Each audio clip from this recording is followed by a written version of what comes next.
It's inclusive, you know? Yeah. I like it. Yes. Yeah, no, those Japanese dogs. Nobody was there. No.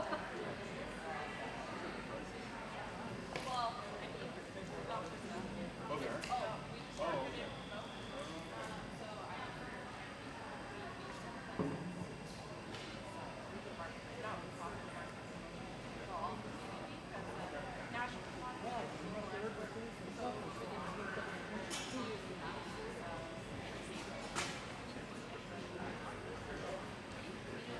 So this is like all, just like the same company. Oh, so actually, I do want that.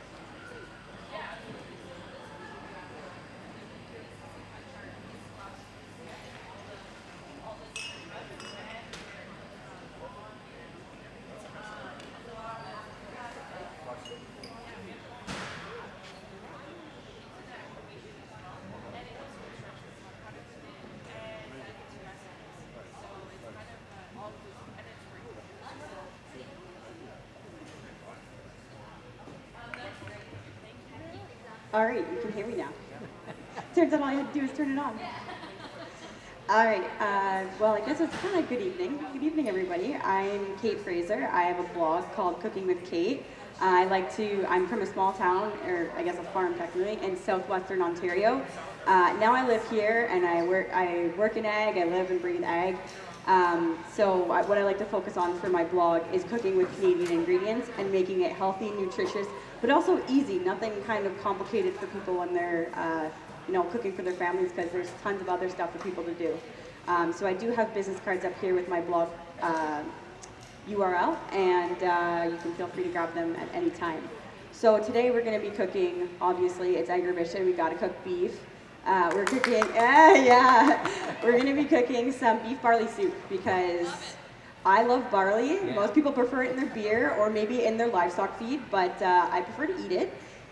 I mean, I won't give up a bottle of beer, but I like it for its nutritional value, and I think a lot of our livestock appreciate that side of it too. So to get us started, first I'm going to add some, I've got the heating now, I'm going to turn it down a bit.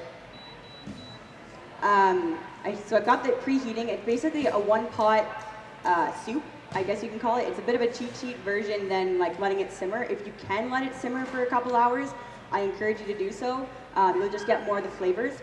But if you don't have time, this is a nice quick version. So we're going to get started with the camelina oil. It's one of my favorite oils to use. I'm a big fan of Three Farmers. They're from Saskatchewan. And I like their oils because they don't really have a taste, so they take on the nice flavor of the beef and all the other good stuff that I'm going to be adding.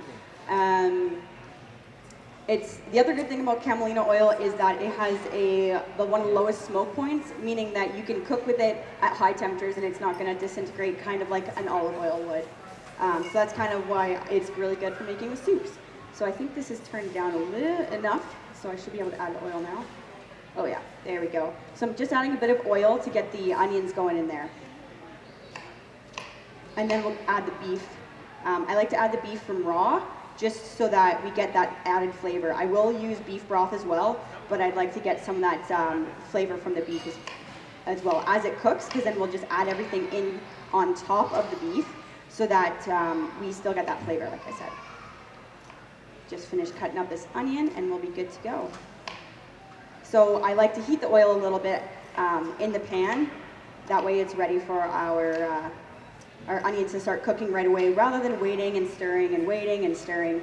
It just quickens the process. All right, we're good to go.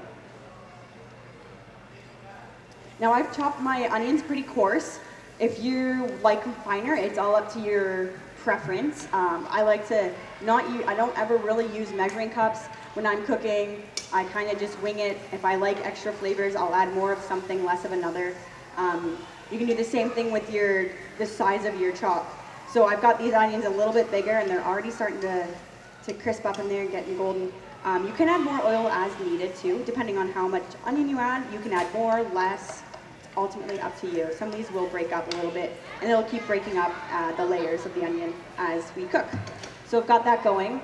So a lot of people don't really know how, they get that big, large chunk of meat at Costco, and they're like, what do I do with all of this meat? So this is a sirloin tip. It was part of a round roast. something that isn't as common to cook with, so I wanted to use something a little bit different. So we've just got our large base here. I've already divided this into a couple of pieces, just so this is enough for making the soup, and this helps with making the serving sizes to make sure you're not having too little or too much protein. So that helps as well. Where's my butter knife? There it is. Beef is an excellent choice for a healthy diet. It's high in protein, iron, the B vitamins, and zinc. You want to pair your beef, especially because it's high in iron, you want to pair it with foods that are rich in vitamin C. And that just helps you absorb the iron a little bit better. And so we want that iron, right? We need iron to have good blood. You know, if anyone donates blood, they always check your iron levels. So I'm cutting this beef into smaller chunks just so that everybody hopefully gets some in their sample at the end there.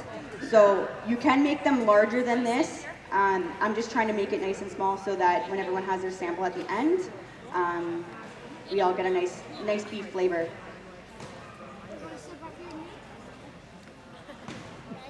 So for this recipe, I am adding in green beans and carrots to have those extra vitamin add the extra vitamin C so that we absorb the iron in here. And funny enough, a lot of people don't really know this, but if you take in calcium and iron at the same time, they'll actually inhibit your ability to absorb both. They kind of act as counteracting one another. The other interesting thing with calcium especially, you can't absorb calcium when you've consumed caffeine. So if you like milk or cream in your coffee, that calcium in there it's not going towards your calcium intake. Just a little tidbit of the day, I suppose. I guess I should tell you, I do have a background in food nutrition. It's kind of why I'm a walking encyclopedia. So we're just gonna finish chopping this up, and then I'm just gonna gradually add the meat in because it'll keep cooking throughout this process.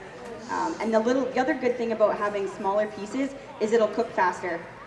I mean, I know I am all about eating my meat a little bit rare, but for those that don't like their meat rare, adding it early and having smaller size bite pieces, it will make it cook a little bit faster as well. I'm just gonna stop and give this a stir, see how our onions are doing. I'm adding it up a little bit. So they are starting to caramelize a bit. I am gonna add a bit more oil. I didn't add that much to begin with. There we go. Let's mix that up. Oh yeah. If you can't smell it, I'm telling you, it's starting to smell like caramelized onions. All right, let's finish cutting some of this up.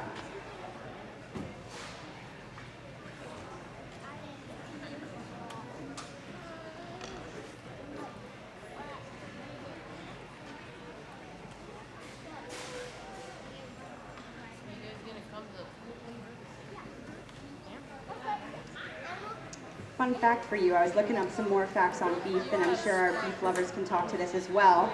But on average, Canadians eat about 40 pounds of beef a year.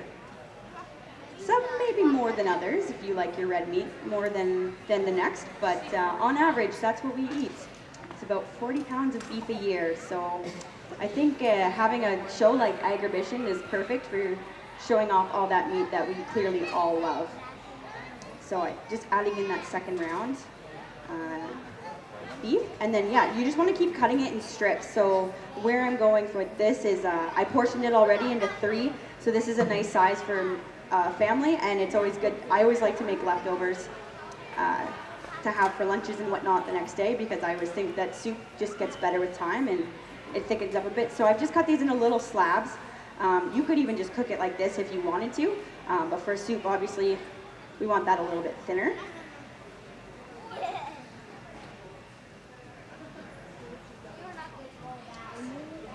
I actually reached out to ag producers on Twitter, asking them what were some good Canadian commodities, and one of the things that producer said that she gets asked all the time is, as a rancher, I get all this meat from Costco, well, what do I do with it? So that's where my inspiration came for this one today. Usually I already get stewing beef already cut, but I figured a sirloin tip is a little bit different than what most people would cook with, which was another suggestion I had. was to try something a little different that people wouldn't necessarily think of.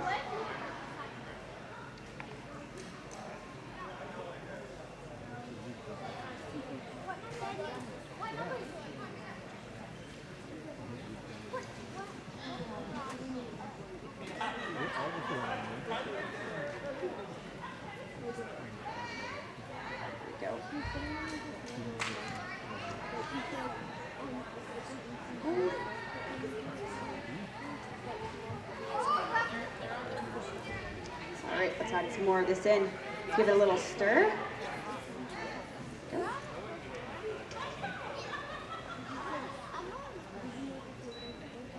Gonna increase the heat a little bit more. I'm not gonna cook the meat. I'll leave it a little bit rare. I'll cook it, but I'm gonna leave it a little bit rare before I start adding everything else in, because it'll continue to cook once you add the broth and the rest of the vegetables and whatnot too.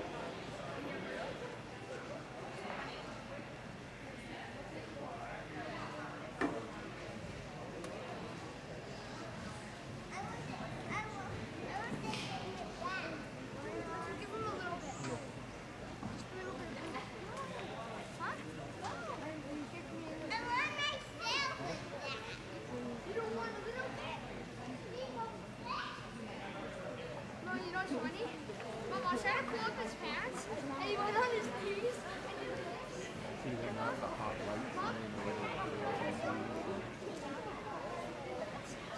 Papa had a shirt in one hand and went.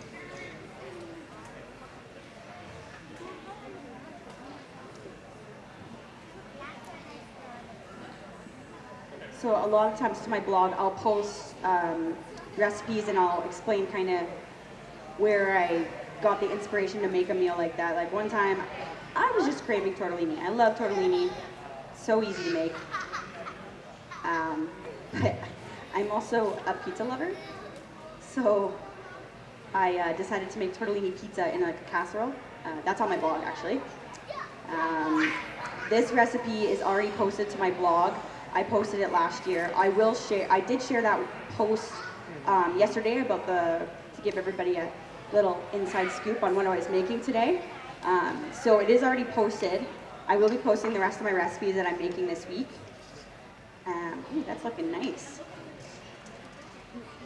And I'll share that post again so that if you do find me on social media, I believe it's on my business card. If not, I will let you know.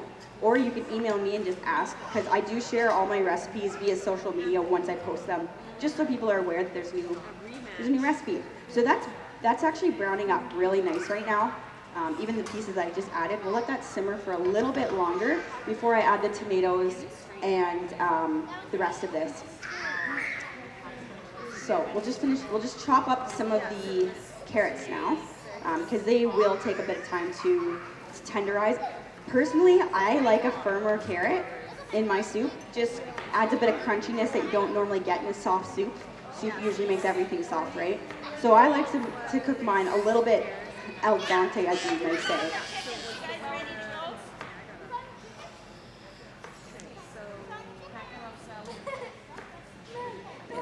I'm just gonna start adding it in, like I said, because it does take a bit of time. So that'll probably be your bottleneck of the process, is just cooking up those carrots.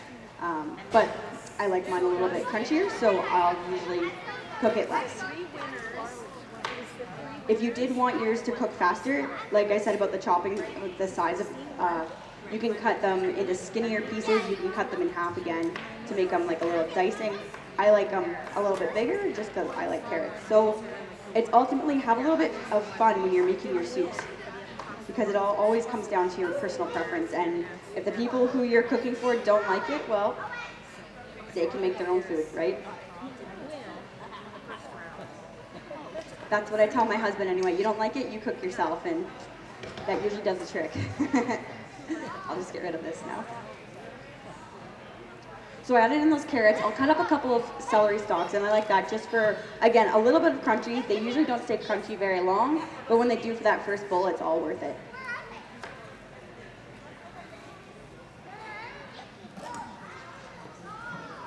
And the thing with carrots and celery is, you don't like celery, if you're like my grandpa who doesn't like green vegetables, You don't have to include it. If you're someone who loves it, loves that extra texture that adds, add more. Play around with your recipe, again, to make it more personalized. Like I would add as many, like so many more carrots to make it almost a carrot soup.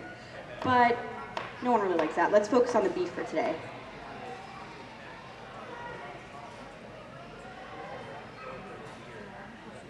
There we go. Okay, let's give that a stir.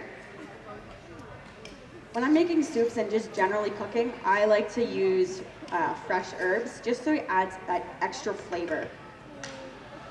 I'm gonna up the temperature now. I'm gonna add our tomatoes. This is no salt added, just diced tomatoes. And I like to use no salt added, mostly because I am probably the weirdest person on earth and I don't like the taste of salt. But you can season it to your liking, however you want. So I'm just gonna give that a quick stir. Then I'm gonna add in our beef broth. We did get all the flavors cooking from the beef that's in there right now, but I'm gonna use this just as an additive to add the extra beef flavor that we want to come out in our recipe. So you could even add like a vegetable broth, or just add water and let it simmer for a few hours, and that'll make broth all on its own. Because this is a quick version, we're gonna add the beef broth and we're gonna cheat a little bit. But like I said, the beef broth will pull out that beef flavor. Rather than using a vegetable, that might pull out more of the vegetable flavor. So add that in. And I've pre-cooked the barley, mostly because barley takes a bit of time. I cooked it right before coming here, so it's still warm, and I left beef broth. I cooked it in beef broth, and I left the broth in it, and it's already absorbed it all. So I did that so that it'll hopefully exasperate how much of the juice that it absorbs, so it doesn't end up like a stew the next day. And so it keeps more of the actual broth to make it a soup and not a stew. So that should be good. Give it a bit of a stir now. All right, so we've upped the temperature and we just want to bring that to a boil because we want that heat to be able to cook the